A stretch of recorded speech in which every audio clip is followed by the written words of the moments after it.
ఇవాళ సిరిసిల్లలో కూడా చాలా మంది చాలా రకాల ప్రయత్నాలు చేస్తున్నారు. చాలా రకాల దాడులు, మాటల దాడులు కూడా మనం ఇది చేస్తున్నారు, మీరు చూస్తా ఉన్నారు. మాటల దాడులు కూడా మనం ఇది చేస్తున్నారు, మీరు చూస్తా ఉన్నారు.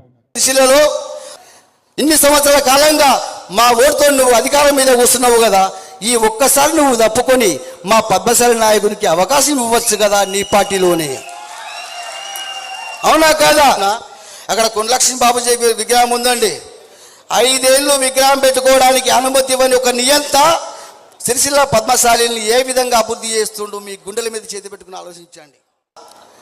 కేటీఆర్ రాకముందు సిరిసిల్లలో నేతల ఆత్మహత్యలు బాగా ఉంటుండని చెప్పిండ్రు. నేను ఏమంటున్నా అంటే కేటీఆర్ వచ్చిన తర్వాతనే నేత కార్మికులు చచ్చిపోతున్నారు అంటున్నా. ఎందుకంటే ఆ రోజు కార్మికులు లేకుల శవాలు ఉండే, ఇప్పుడు మన ఇంట్లో మనం చచ్చిపోయిన శవాలు తిరిగి బతుకుతున్నాము.